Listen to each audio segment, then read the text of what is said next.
What's up? What's up, y'all? Sorry about that. I'm having some logistical situations going on over here. Sorry about that. Just as I was getting ready to come on camera, plug pulled out, and then I think the plugs are tangled up. I need to get them untangled. Anyway, hey, you guys. Happy Thursday. Happy Friday Eve. We're going to come in here. We're going to talk about last night's episode of Dirty Rotten Scandals over on America's Next Top Model. Now, we know about a month or so ago, the internet blew up with Netflix's documentary of America's Next Top Model, which started a whole conversation, a whole firestorm. And we knew that this version was coming out. We knew that, I got a whole situation going on over here. We knew that E had done their own version under their series Dirty Rotten Scandals, which is a whole series. They're doing Dr. Phil, they're doing The Price is Right, they're doing America's Next Top Model, and I feel like they're doing a fourth show. And they just kind of go behind the scenes of these TV shows and sort of break it down. So what I will say, baby, when I say it was a whole snowstorm here today, and yesterday it was 83 degrees, like I literally had to turn my air conditioner on yesterday for about 2 hours just to cool my house off because it was 85 degrees inside my house. And today it was literally a whole snowstorm. Yeah, we all gonna have pneumonia. Anyway, happy birthday, lovely Nola. Everybody wish lovely Nola a happy birthday. Hey, girl, hey. So with that being said, I'm just gonna go over my thoughts, go over my notes. The one thing I will say is that I'm glad. Let me say this. It wasn't the hit job that I thought it was going to be. Maybe the Netflix documentary coming out sort of desensitized certain things because, certain things we kind of already heard or we kind of already, saw. So I feel like it wasn't the hit job that I expected it to be. Because I really thought that they were just going to find all the disgruntled employees and they were just going to say all the worst things, which they did. However, what they said really wasn't in big contrast to what was said on the other documentary that Tyra was a part of. So we know that the one on Netflix, Tyra actually was a part of. The judges were actually a part of, and so we kind of got their perspective on things. So this one was more from the perspective of the participants and outside opinions. The other thing that sort of stood out to me before I kind of get into my notes is I think they did a really good job of, because one of the things that people kept saying, or one of the criticisms that I kept seeing was people were like, well, everybody's blaming Tyra, but the judges were just as bad, and this happened, and that happened, and that happened, and why is everybody blaming Tyra? Why is everybody blaming Tyra? I think this it's not a documentary. I think this show did a good job of showing why Tyra is getting so much of the brunt of this. Yes, the judges participated and they were bad. And I like the fact that they show clips of the judges being just as nasty, just as catty. I like that because I feel like the Jays, because Nigel sort of did, but I feel like the Jays really tried to disassociate themselves and say, well, I mean, I did say something, but I mean, I kind of went along with it. Well, I did say something, but I did think it was, I didn't think it was right. But so I feel like they were trying to put a lot of it off on Tyra. And I think that they all did some effed up stuff to those women. I mean, we're going to call a thing a thing. So you're not that late. We're just getting started. So I think they did a good job, though, of showing us why Tyra gets all of, or Tyra gets so much of the flack. I got regular glasses on. So, hey, what's up? Hey, Nana. How you doing, boo? So one of the things they were saying was the reason why Tyra gets the brunt of it is because Tyra bragged about being the buck stops with me. I am hands-on on every aspect. I do the editing. I do this. I do that. It is me. Tyra. And the buck stops with Tyra. And I am going to change it. And I'm going to do this. And I'm going to revolutionize the modeling world. And it is me. And so I think that's why everybody is looking at her like, well, you said it was you. You said the buck stopped with you, started with you. You said this was all on you. So I think that's why there's so much focus. And let's be clear, her name is on the show. The other thing is, right, she's the face of the show. She's no, I didn't see Takara's interview. She's the face of the show. Her name was on the show, and she made so much money off of the show. And so I think that's why so many people, and listen, do we have, I mean, is there enough blame to go around? Yeah, Kevin Mock, I think, gets a lot of it. Michelle Mock, who was the what was she, the talent, she took care of the talent. I don't know if that's his wife, his sister, his cousin. I mean, they have the same last name. I can't think that's a coincidence. She's a part of it. The Jays, again, I get it. You know, Mr. J said he tried to quit and they basically wouldn't let him quit. Like, I get it. But at the end of the day, and the one thing that all of them said they were afraid of that I think was consistent is being blackballed. Mr. J said when he tried to quit and they kind of told him he couldn't quit or trying to convince him to stay, his biggest fear was getting blackballed. And that was sort of the unsaid threat. And a lot of the women said the same thing. They were like, basically, we knew that Tyra could make or break us. And if we pissed her off or we went against her or whatever, we knew that's the chance we were taking. I think we also can't underestimate how young these women were. Right? These were 18, 19, 20-year-old women, early 20s. Like, we can't underestimate that, you know, these were young girls, you know, and I think a lot of us in our 40s and 50s, and we're so, you know, we know who we are and we're so strong-minded in who we are, and we know what we will and won't let people do to us. I think if we go back, to who we were at 18 and 19 years old, you know, so Tracy then opened up the bar early, child. She said they just doing 2-for-1 shots. Julie Chen's husband was the head boss in charge. He could have stopped it. Why would he have stepped in? He doesn't. And we got to remember who he was. I mean, he lost his job at CBS because he had his own scandal going on. He wouldn't have stepped in. He had no incentive to step in. All he cares about is a show that makes money. He doesn't care if a show is ethical. He doesn't care if a show is showing Black women, women of color, well, all women really, in a positive light. I mean, he was doing his own thing to women. I mean, remember what he did to Delta Burke? He blackballed Delta Burke from designing women. I mean, we look at what he did to Janet Jackson. I mean, Mouvez, yeah, no. Les Mouvez was absolutely nobody's friend. So let me just get into my notes.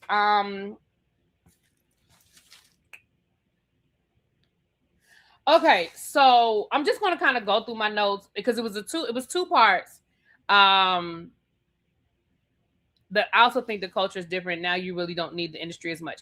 The culture is definitely different. I mean, think about how many influencers are birthed off of social media. That didn't exist back then. There was no avenue. Like, just like with music, up until the birth of all of these independent streaming services and places and platforms, you went the traditional route. You had to convince a record company to sign you and believe in you and invest in you. Now you don't have to do any of that. All you need is a studio and a computer to upload it to some stream, to one of these streaming services. You don't need anybody really. And that's why we look at all these rappers now and we're like, how are they making so much money? Because they've cut out the middleman. It's not going to a record label anymore. It's coming directly to them. So even if they're putting out trash, if they're selling 1,000 units at $10 a pop, 99% of that's going in their pocket.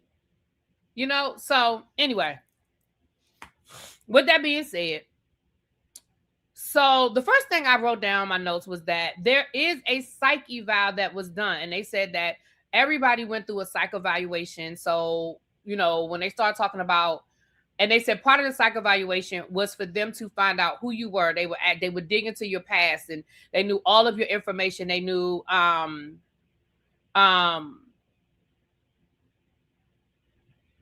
yeah, give me shelter. Yeah, Delta Burke. And when it first happened, everybody thought Delta Burke was just being extra and she was lying and she was exaggerating and she was just being a hysterical woman.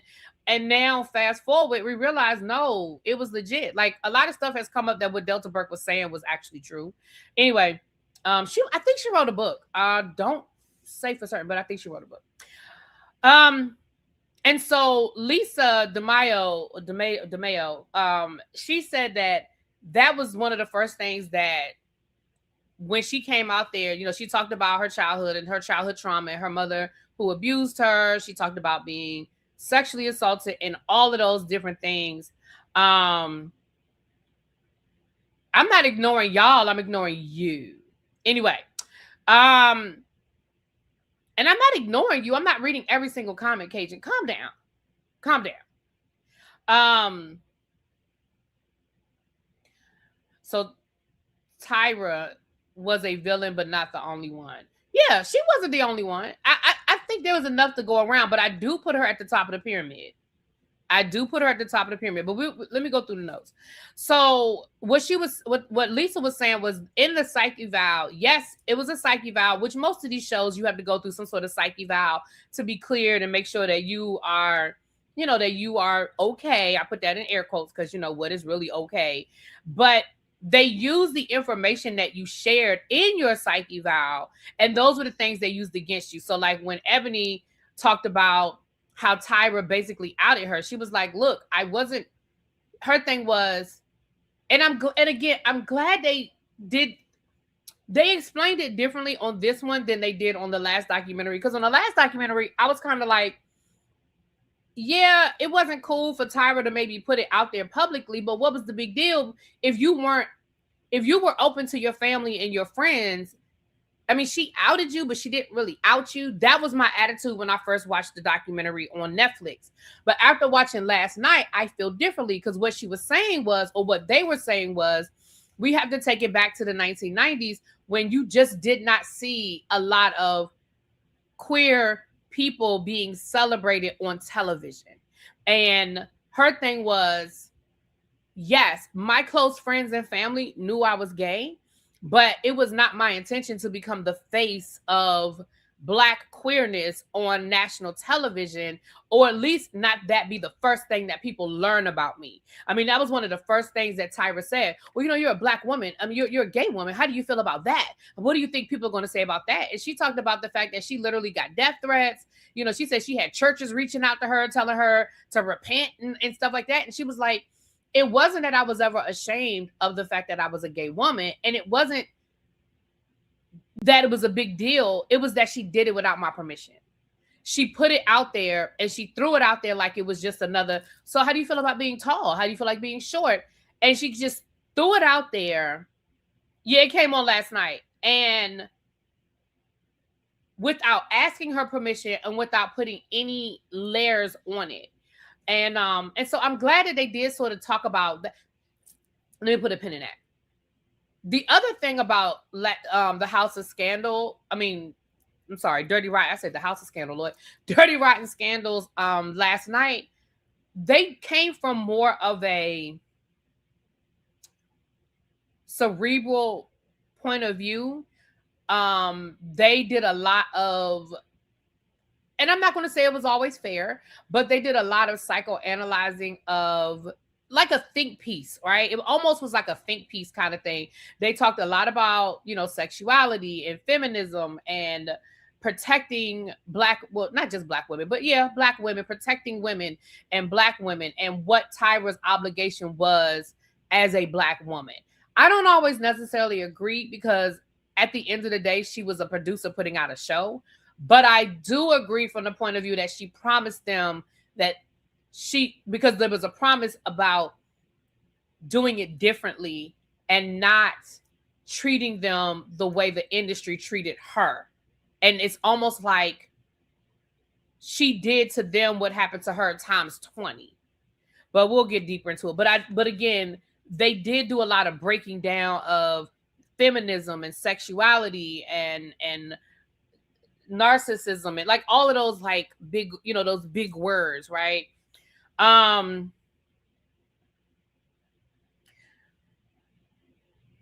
So Lisa was saying that the first thing that Tyra said to her was, well, tell us about your mother. And Lisa was like, basically, my mother is the woman that abused me my whole life. And I, that I told them that in the psych eval, and she made that my story. Now, if we remember Lisa from the show, Lisa was drunk a lot. Lisa had like a volatile personality. And what she said was, yeah, they caught me drinking a lot because number one, I wasn't really eating that much because they don't let us eat. And when we were eating, I was so afraid of gaining weight, I didn't eat a lot. We weren't sleeping. So yeah, when I did take a drink, it looked like I was drunk when I wasn't necessarily drunk, but all of those elements. They said that Tyra was a control freak that controlled every aspect of the show, which goes back to what I just said, that's why she gets a lot of the flack, because she controlled everything, right? They talked about the fact that everything they did was controlled. So they were she controlled when they ate. She controlled they said the rule about if you went to the bathroom by yourself, then of course the cameras would not go in there. But if you went to the bathroom with somebody else in there, then the cameras were allowed to come in the bathroom and film what you had going on. And she said, but then they would do stuff like tell them to take showers together to save the environment. So you're telling me, okay, you brush your teeth while she's taking a shower. So now you've given me permission. So now I have permission to come in the bathroom. So it's like, well, if you go to the bathroom by yourself, we can't come in there. Oh, but wait a minute. We need y'all to go in the bathroom together because we're trying to conserve energy. We're trying to conserve, you know what I mean? Now we can go in the bathroom. They said the lights were on 24 hours a day. Even at night, the lights were always on. So even when they were sleeping, they weren't sleeping, or they couldn't get good sleep, They said that she said that when they did stuff that production didn't like, they were punished. And the ways that they were punished, their books were taken from them. Because again, they weren't allowed to watch television. They weren't allowed to read the newspaper. They a lot of times they said they didn't even know what day of the week it was. They didn't know what day it was because one day ran into another, because they weren't allowed to watch television. They weren't allowed to read the newspaper and stuff. But again, this is before smartphones. They couldn't have, they controlled when they could get their phone, when they could call their family. They controlled they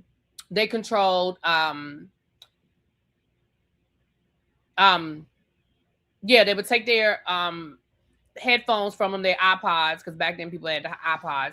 They would take, so when they did something that that production didn't like, they were punished. So again, all of this creates an environment. And later on in part 2, they talked about cult and how you create a cult and how you build a cult. And that was one of the elements of how you build a cult, is that control factor, right? I control when you wake up. I control when you go to sleep. I control when you eat. I control who you can talk to, when you can talk to them, how long you can talk to them. I'm watching your every move. Even when you think you're in a space where you should be private, you're not really in a private space. So, and they put up something really interesting too. Again, they made me think about so much stuff. They were talking about how the Stanford experiment, and if you guys aren't familiar with the Stanford experiment, it was an experiment that was done, I believe it was in the 1960s, where they basically simulated a jail experience. I'm going to get to that a little bit later on, but they talked about this was how these studies start, is by controlling, is that control factor.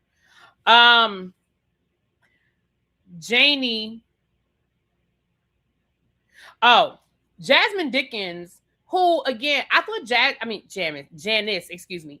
I thought Janice Dickens, and maybe they edited her out a lot because I'm sure she said more than what we saw. But again, I don't feel like she said anything new. I mean, she said that Tyra was a bitch.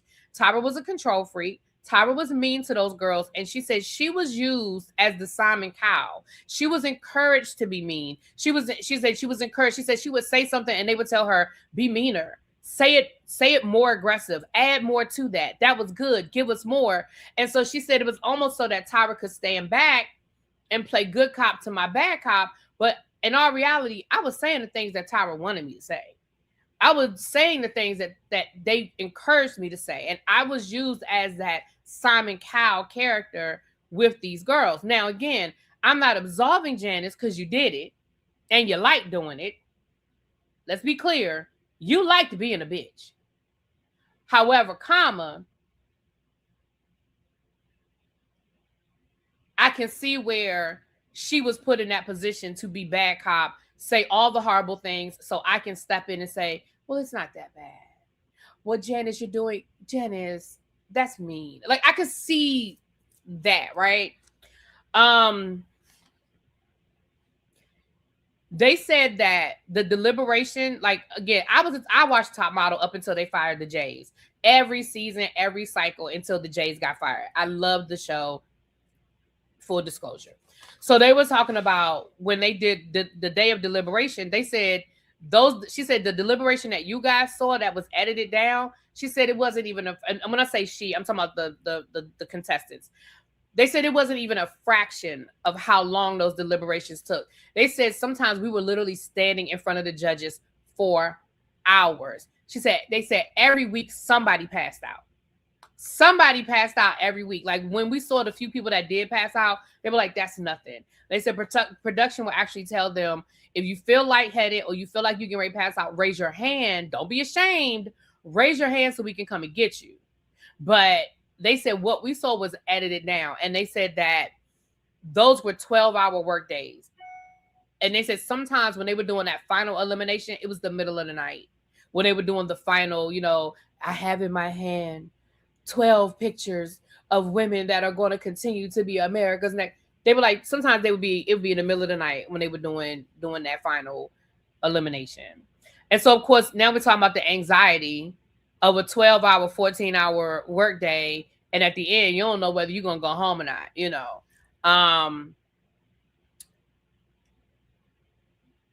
All right, sleep deprived, food, I already said that. Lights always on. Yeah, they couldn't, obviously they couldn't leave the house without permission. I mean, I just talked about that. So Kenya, who was also in the Netflix documentary, she participated in this one as well.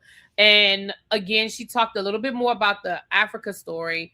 And we know, of course, they talked about the body image, which we already talked about. She said, she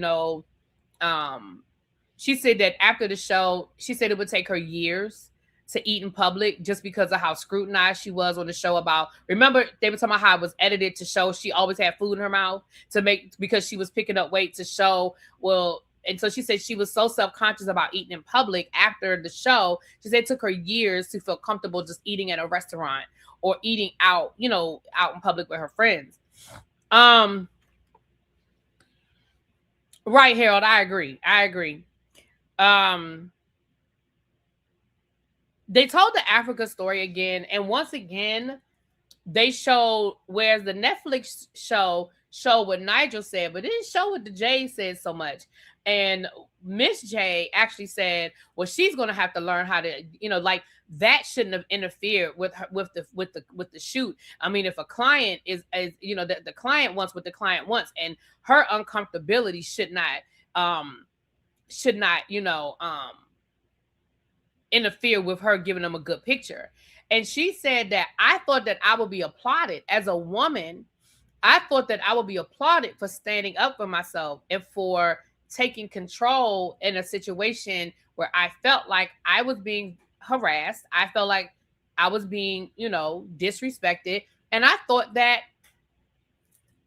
would be applauded. But she said, but I got chastised for it, because they showed how Mr. J, who was the creative director, and was kind of like irritated by the whole thing. Like, what do you mean?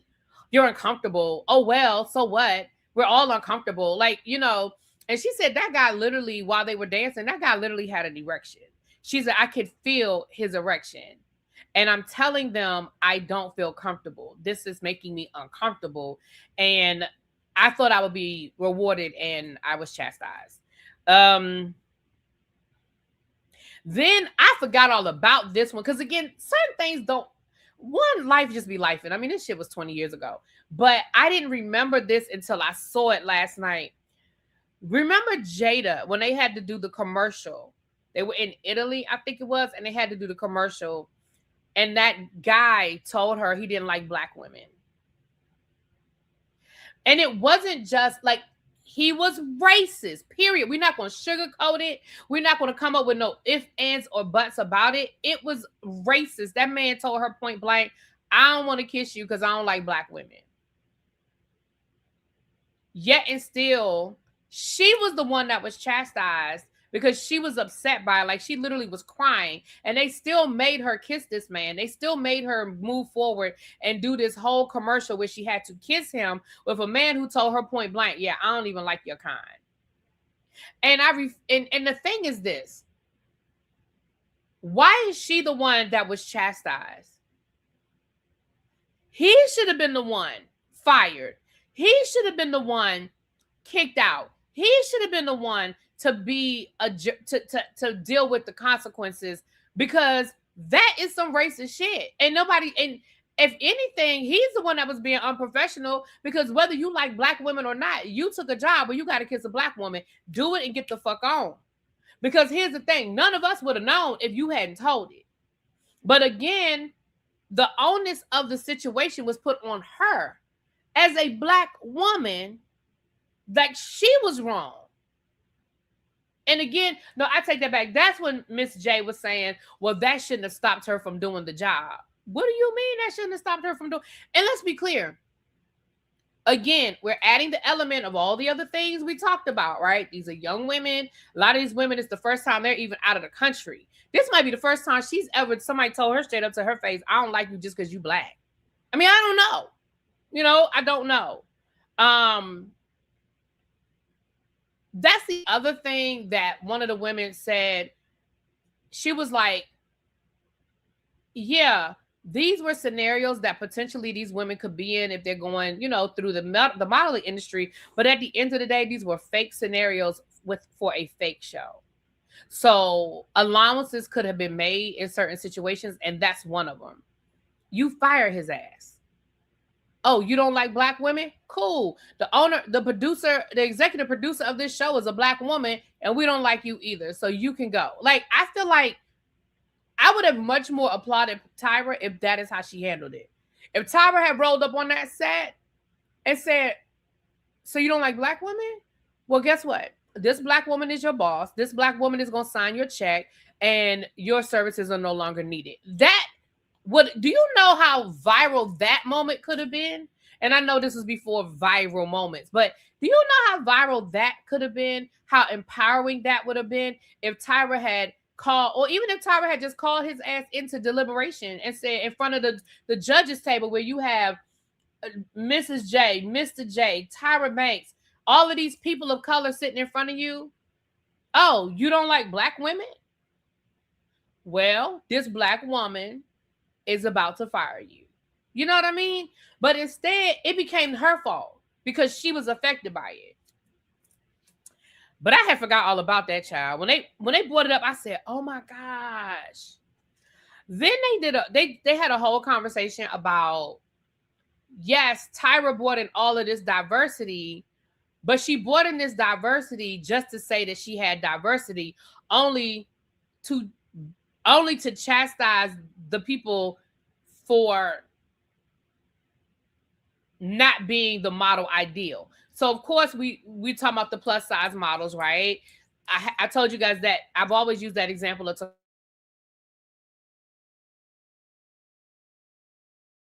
and I honestly think Takara was sabotaged because she was about competition. She was about to win that competition. Like, Takara was killing it. Every photo shoot, she was killing it. She had the personality. The judges loved her. She had the walk. She had the attitude. And her pictures used to be flawless. And I feel like they had to find a reason to eliminate her because they did not want. And I know they have had other plus size models win. But Takara was bigger than the plus size model that won up until that point. If I remember correctly. Y'all correct me in the chat. If I'm wrong. But up until that point, Takara was a bigger plus size model than I think her name was Ashley, than the one who had won. And I feel like they set her up. I remember that photo shoot where they had clothes there that did not fit her. How in the fuck do you send somebody that you know is a size? And Takara, let's be clear. Now, Takara's breast probably, but she wasn't a big girl. She was a thick girl, a curvy girl, but she wasn't a big girl. Right, but Takara was before Whitney. Takara was before Whitney. Because Takara was like cycle 4. She was early on. You literally sent her to a photo shoot that you created. It's your photo shoot. It's your photo shoot. This wasn't a go see where there was already a designer. These are your people. And there are no clothes there to fit her. She was set up. And then y'all get an attitude with her for having an attitude about not having clothes that fit her, and that lady talking to her crazy. Y'all remember how that lady, you just don't understand how the modeling industry works. I mean, how when you go out, I mean, and they don't have clothes that fit you. I was like, and I said it then. I remember saying it then because, again, I wasn't doing YouTube back then. But me and my girlfriends used to, baby, this was must-see TV. We talked about America's Top Model every week. America's Top Model and Project Runway, that was our must-see TV. And we talked about everything that happened. So certain things stick out to me. And I always remember that with Takara because I was like, this is such an oxymoron. You mad at her for being upset that there are no clothes that fit, but you literally know what her size is.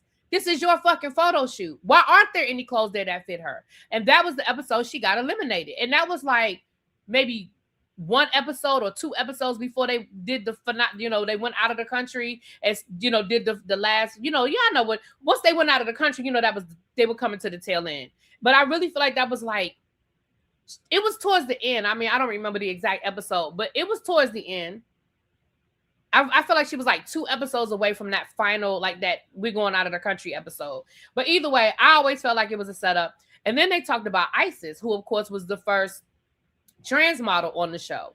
And they talked about how, and they even showed clips of the other girls calling Isis a him, her, and talking about, yeah, because if she was in my town, they would have killed her. I mean, she wouldn't be allowed to walk around like that. And again, yes, it's always easy to look back with a 2020 vision, but I feel like you brought these people into these situations and then you allowed them to be disrespected. You allowed them to be abused in a place where this could have been a learning moment.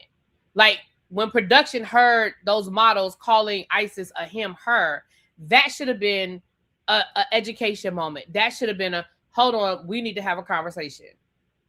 You brought Isis on the show as a trans model. So I feel like there was a level of responsibility that Isis be respected as one.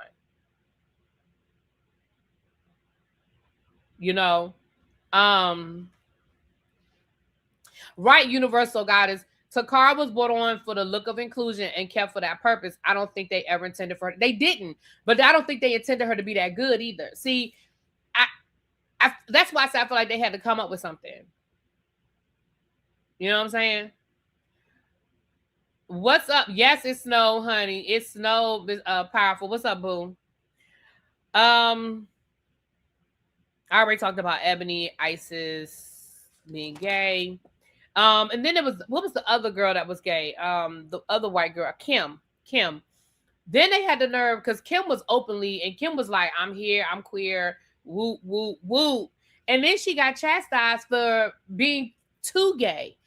They showed a clip where Tyra was like, I mean, that's cool to be proud and everything, but you don't want to use it as like your only thing. You don't want that to become your only identity. So now it's like, okay, so I'm too proud? What? What's Cindy say? Meanwhile, 2 of the judges are right, Cindy. Right. And a couple of the judges, I mean, the 2 main, Mr. J and Mrs. J, but let's not forget that Andre Leon Talley was on the show. La Roach was a judge on the show. Who's the other guy that had the dog? I forget his name. He was a judge. So like surrounded by LGBTQIA people. Hello. Anyway. Isis went on to be in a movie called Life Support with Queen Latifah. Okay. And now the one thing I will say, and I'll go ahead and say it now because I might forget to say it later. I don't like the fact that we focus so much on the failures. We didn't focus on the success. Because let's be fair. What is there a lot of negative to say about America's Next Top Model and all the things that happened? Yes. Yes, there is. But there were a lot of people that went on and were successful and did do some great things, you know.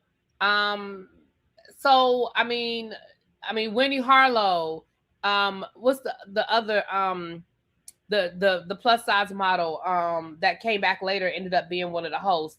Ashley, was it Ashley? No, y'all know who I'm talking about. Of course, Eva. Takara is still out here killing it. You know, there were a lot of people that did go on to have great careers, and we're not going to take away the fact that Yaya, thank you, Yaya. And we're not going to take away the fact that this was the springboard. Like, we're just not going to do it, you know? At least I'm not going to do it. Ashley Graham, that's who I'm thinking about. Thank you, always priceless. Thank you. Of course, they talked about the race swap of photo shoot. We've already talked about that. There's absolutely no excuse then or now. Like, once again, you had a room full of people of color that didn't have an issue with black women in with white women in full on blackface. And they didn't do it just one time. They did it multiple times. So again, when Tyra was on the last documentary and was like, yeah, that was bad. Yeah, that was bad. But girl, you did it again. You did it more than once. Yeah, I think somebody did tell me that Hulu won't even show that episode. Yep. Because it was bad. And it was bad when you did it. And you knew it was bad when you did it, to the point where you were like, yeah, that was bad. And you did it again.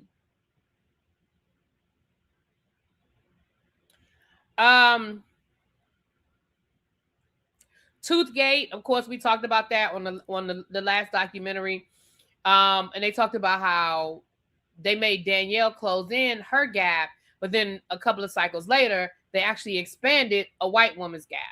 I'm not as bothered by the fact that it was a black woman versus a white woman as I am that you guys are doing permanent dental work on these people for a fucking competition show. And I said that in my last review, and I stand by it. Like, as far as the makeovers are concerned, I know some people said that the hair thing was an issue, but that goes back to that psyche vow. There were things that they knew about people to get a reaction from the psyche vow, right? If a woman says, oh, I've never cut my hair before, oh my gosh, I don't know if I would ever want to cut my hair, and that's the person that gets the big haircut, you know?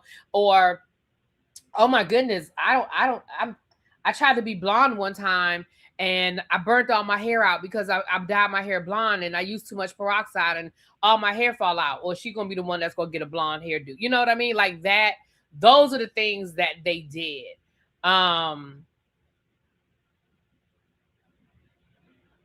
Janie has more damage now than when she did. Yeah. The other thing they talked about, and I did not write her name down, so I apologize. The young lady that had alopecia. And I do remember her. I remember her. She had done Playboy before she came on the show. And you know how the models come down and they talk about, you know, when they first auditioning. And she said that the first thing that Tyra said to her was something about being overly sexy or something. And she was like, are you talking about Playboy? And she was like, you know, listen, growing up, my hair fell out at 14 years old. I was always made fun of. I was always, you know, I was always told I wasn't pretty. I was always told. She was like, so yes, I did Playboy. And for me, it was me taking back my sexuality. It was me embracing sexy and showing that I could be sexy in my own way. So I'm proud of my Playboy pictures. I'm proud of what I did because, you know, it empowered me. And she said that Tyra basically made a comment about, she's like, well, I think you look like a hoe, or I'm paraphrasing, I'm not quoting Tyra, but she basically said, you know, well, I don't think that's empowering. I think that's some, you know, hoe shit for you to do, Playboy, yada, yada, yada. And she said that's when she started crying. And then Tyra was like, so tell us about the alopecia. So she was like, when you saw the clip of her crying, talking about her alopecia and her hair loss, she was like, I was still upset about the Playboy conversation. And so she was like, Tyra knew how to invoke these emotions to create a moment, to create a scene. She was like, I wasn't crying about the alopecia, even though the alopecia is a thing. I was crying because she just called me a hoe. Or at least I felt like she had. She said that they did shave her hair off, and she, you know, of course, she didn't like it. And she said that and they showed the clip when she was getting her makeover, Tyra, it was a video. Tyra wasn't in front of them in person. It was a video of Tyra telling everybody, this is what's going to happen. This is what's going to happen. This is what's going to happen. And she said when they got to her, the video clip was Tyra saying, and girl, we getting rid of that wig. You're going to have to throw that wig away. She said, what video? She said, I didn't see that video until this episode aired. The video that they showed me was Tyra saying, we're going to get you a new wig. So she did not know that they were going to shave her head until she got there and they were getting ready to do it. So, of course, all of the reaction that you're getting from her is, wait, what? The fuck? She said, and then, of course, I had to pretend like I loved it. I had to pretend like I was empowered by the bald head, which I wasn't. You know, shut up. They talked about the fact that Tyra seemed to embrace and hate all at the same time the whole idea of ghetto things, like ghetto mama, ghetto this, ghetto that, like that whole hood of it all. Like it was like she loved to talk about it, and she loved to, you know, y'all know how Tyra do the ghettoisms, I'm saying stereotypical stuff. You know, y'all know how she like to throw that little accent, that hood accent and all of that stuff. But then at the same time, it's like they said that it seemed like she tore women down for that exact reason, for being a little hood, for, like, we think about the Tiffany's, right? The Tiffany's of the world. So now they said the women made $37 a day, which basically was for food. While Tyra Banks she made over $60 million with 45 franchises of America's Next Top Model. Now, this is one thing that is consistent with most reality shows. You're not getting residuals. Because they were like, none of these women get any residuals. Well, on most reality shows, at least the early ones, nowadays they make more money. There probably are other negotiations about residuals and stuff like that.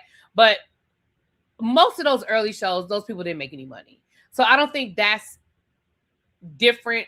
I don't think America's Next Top Model is different in that aspect, that these early reality shows, people didn't make any money, and there certainly were no residuals. But they said there were over 45 franchises around the world. Tyra Banks copywrote, she did the copyright, and then she sold the franchise, just like somebody would sell McDonald's.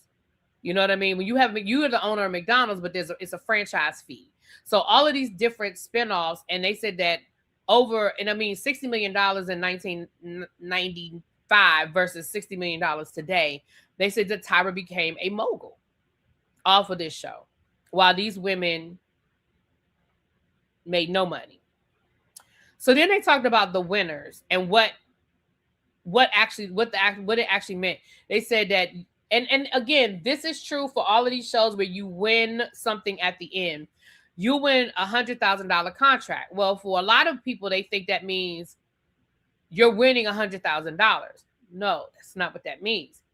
That means that you're winning a contract with Wilhelmina or with CoverGirl, where they are guaranteeing that you are going to get $100,000 worth of work. So you have a $100,000 contract with CoverGirl. You're not going to get a check for $100,000. They're just going to send you out on enough jobs to equal $100,000. That's what that means. That's the way the contract was written. So, but there's also a clause in the contract that allows them to basically void out the contract if they feel like they can't find work for you. So it's really worthless. It's not guaranteed, and it's a worthless contract. The winner of the first cycle of America's Next Top Model, she was like, Adrienne, she talked about how she was broke. She didn't make no money. she said she went on the show to try to, help her family, and she was made all these promises and she didn't get anything. She said that but she couldn't say it because of course she was afraid of being blackballed. She said, they had her out there doing all this press and showing up at all these events because she was the first winner of America's Next Top Model, first winner. She was like, but she wasn't making any money. And Tyra, they even had a clip of Tyra saying, oh yeah, she's making a lot of money. Oh, she's very rich now. Oh yeah. It was like an interview and they were asking her about the first winner. And Adrienne was like, yeah, no, that is not how that went down. Joanna, who won, I think, the second or third cycle, she said the same thing. She said, look, I won, I won and I went home and then they flew me to New York and they said, well, we have this job and that job for you. And she said, my mom was like, well, where is she supposed to stay? And they were like, we don't know. So she literally was in New York and they were giving her jobs, but she didn't have anywhere to stay. So that, again, whatever money she was making, she was paying for because she didn't have an apartment. She was like, until she could, So, and she also talked about how, she wasn't making a lot of money either. She talked about she had a really bad eating disorder. She said that that after the show, she had a, I forgot the name of it, but basically a workout disorder where she literally would work out to burn off all the calories that she ate. She said to the point where she didn't have a menstrual cycle for like 2 years. And her doctor finally had to tell her, if you keep this up, you're not going to be able to have children. Like the damage you're doing to your body, you're not going to be able to have children. You're, like all of the things. So she talked about her situation. So then we talked about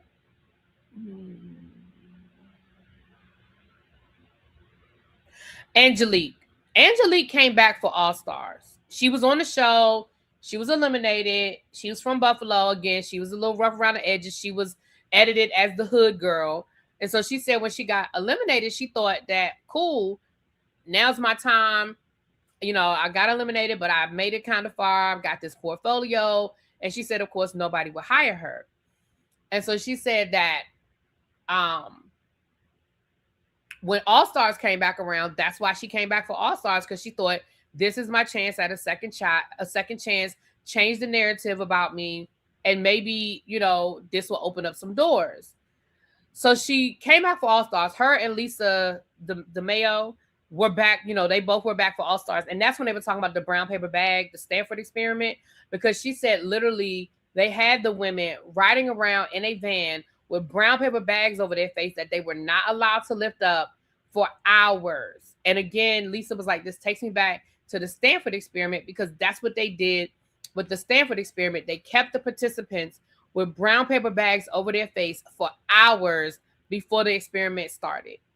And so she said it immediately took me, like when I think about it, it took me there. Well, Angelique wins. She wins America's Next Top Model, right? She wins she wins the All-Star, so she goes back home. She said a couple of weeks later, they call her, Mock calls her the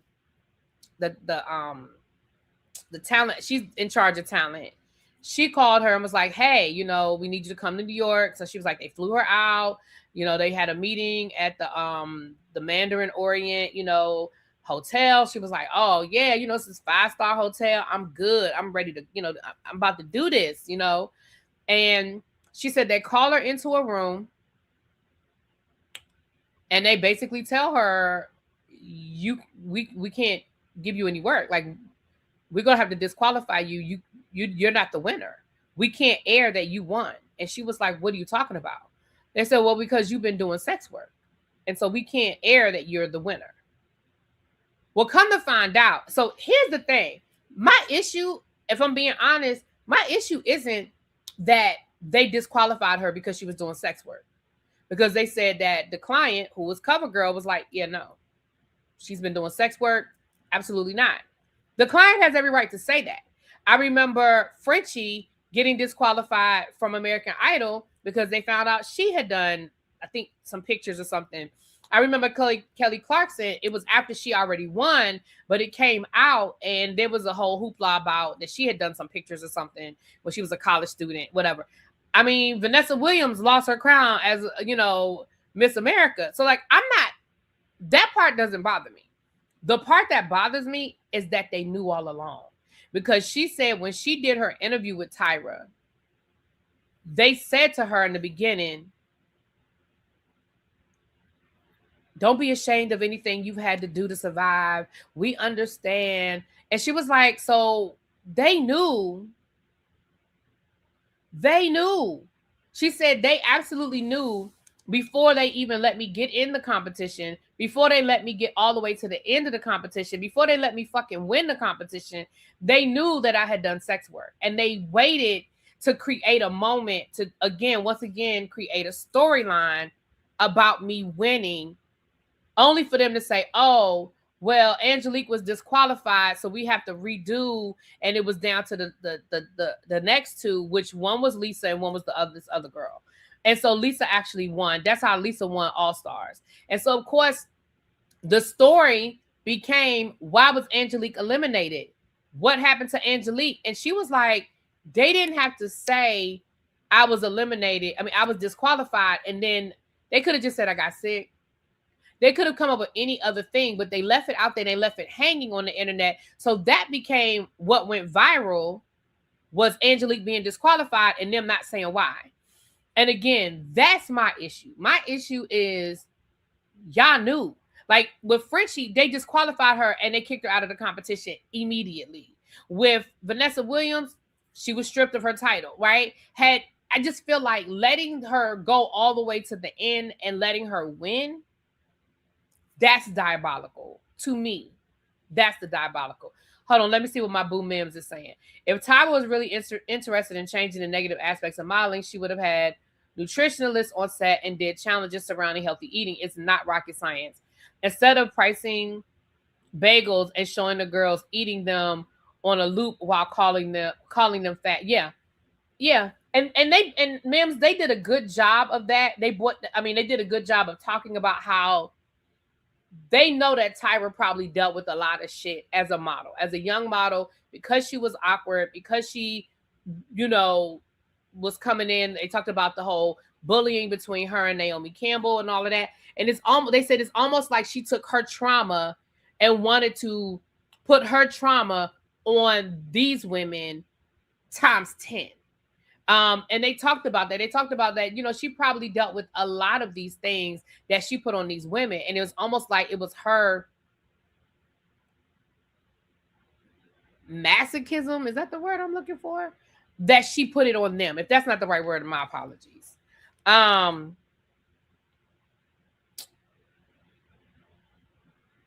So then they talk about Tyra did Lisa the same way Tyra did Shandi. Sadism. Thank you. That's the word I'm looking for. Sadism. Where Lisa said that after she won the second cycle, All Stars, they had her on the Tyra Banks show. And they were saying how wasn't there a girl on, I think a lot of them had eating disorders. One of the women, the plus size model, not the very first plus size model they had, they said that she lost so much weight, she got eliminated for losing weight. And she was like, because Tyra was like, well, we don't know where to put you, because basically we brought you on as our plus size model, but you've lost so much weight that you technically aren't a plus size model, but you haven't lost enough weight to be a regular size model. So we don't know what to do with you. And that's when she got eliminated. They showed that clip. Lisa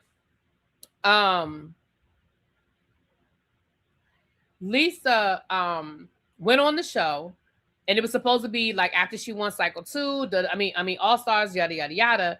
And she said that the first thing that Tyra said, they said, well, we want to, is it okay if we bring up your childhood trauma? And Lisa was like, absolutely not. Like, I'm not talking about that. Like, I'm not talking about it. And literally the first thing that Tyra asked her was, so tell us about your mom. which is the same thing they did to Shandy with the assault that happened in Italy. And it's just like, I think Harold said, I think Tyra had pure intentions in the beginning, but as time went on, it's clear that a lot of things went on. I mean, it's clear that a lot of things were done for ratings. The momentum of American Next Top Model and the cash flow were too good for her to give up. I'm gonna be honest, and I'm nobody's doctor, so I'm not, you know, I'm this is my my non-medical opinion. I think this is an example of what happens when untreated trauma goes on. Because I do believe that Tyra Banks went through some things. I mean, she was a young model, a Black woman living abroad without her family. You know, I'm sure she was hazed. I'm sure she was bullied. We know the whole thing between her and Naomi Campbell. I think there's a lot there. But I also think that she used this as her therapy instead of getting therapy. Because again, a lot of things that she did to these women, I'm sure are things that were done to her. And I agree. The first couple of cycles, I think really were, I'm trying to help these women get ready for modeling. Like, I'm going to make them models no matter what. I'm going to do it. But then after the first couple of cycles, when she couldn't get them jobs, she couldn't, because they were now labeled as reality stars. They're not respected. And you know, you're not going to get them a job. They're not going to work. So now, all right, well, fuck it then. I'm just going to have fun with this. You know, cool. You ain't going to work anyway. So let me just, you know, let me come up with the craziest scenarios, the craziest situations, the craziest things, and let's see what happens. And yeah, and I'm going to make a lot of money in it.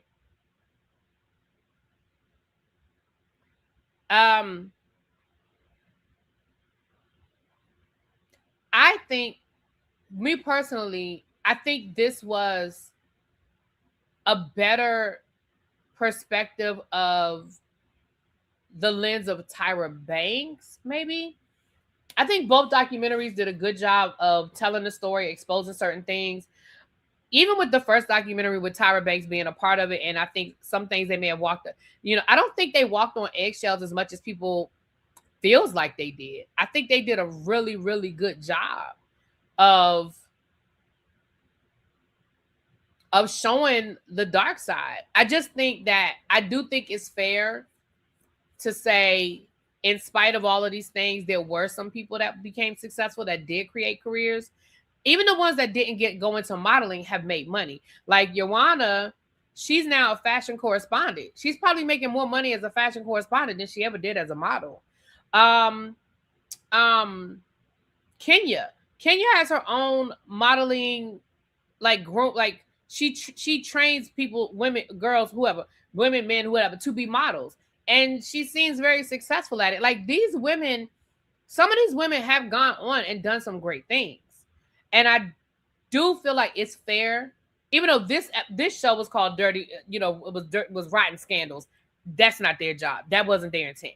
But the other documentary, I feel like they didn't do, in my opinion, they weren't as fair at showing what worked with America's Next Top Model as far as the success. It's just like with American Idol. We can focus, and I'm sure somebody one day is going to do a documentary on American Idol because, you know, we've heard the stories with American Idol. And some of the stories are just going to be across the board. The fucked up contract, American Idol, them contracts that I remember somebody saying they didn't want to make it into the top 10. Because, you know, with American Idol, at least how it used to be, I haven't watched American Idol in years. But if you made it into the top 10, you were automatically obligated to do that tour. You know what I mean? The top 10 tour, I don't even know if they do it anymore, but back when American Idol was really, really, really high, I remember it was a big deal that all the people that made it into the top 10 had to do this tour. And I remember somebody saying, I didn't want to make it into the top 10. I just wanted enough exposure to take that and be able to get a record deal on my own terms. Because once they lock you into that contract, you're basically stuck for a year. And by the time that year is over, your momentum is gone. Like the winner might still have momentum, maybe even the top 3. But if you were the 10th person eliminated, now you're stuck going on this tour around the United States where pretty much locks you up for a year. And then you come out of that, and now what? They done forgot about you because now it's a whole nother season on. By the time that tour is over, it's a new season starting. You're old news. And I remember reading that somebody was like, yeah, I almost, like, you didn't want to make it into the top 10. You know, and those contracts, I mean, remember, a lot of the winners have talked about that contract that they lock you into. So a lot of these reality shows, especially the competition shows in the early years, did not deliver because it's a show and your talent. And I'm not saying that absolves Tyra Banks for a lot of what she did, because again, Tyra Banks promised she was going to be different. She promised that that's not what she was going to give, and she ended up giving it. And then you know, and again, a lot of these women, Tyra was their idol. These were women who wanted to be models, and they saw Tyra Banks and they were like, wow. But anyway, it was good. I didn't tell y'all everything, so watch it, put it in your DVR. There's still some stuff to pick up that I didn't get a chance to get into. We'll be back later on to do a tribe meeting. There's some things to talk about later on today. But with that being said, actually, I don't know. I'm going to try to come back because we have the panel tonight as well for the finale of the scene Atlanta. I might not be able to come back because I got to watch the episode and then be ready for the panel. So I may not be able to come back, but I may come back. I'm going to try, but I don't know if I am. But with that being said, if I don't come back tonight, we'll definitely have a tribe meeting tomorrow. We just got a lot to talk about. But with that being said, y'all, I'm about to get out of here. I will talk to y'all later. Mwah. Tyra had to get in front of the Netflix doc. She scheduled emergency confessionals for that one. I'm sure she did. All right, y'all. Talk to y'all later. Peace.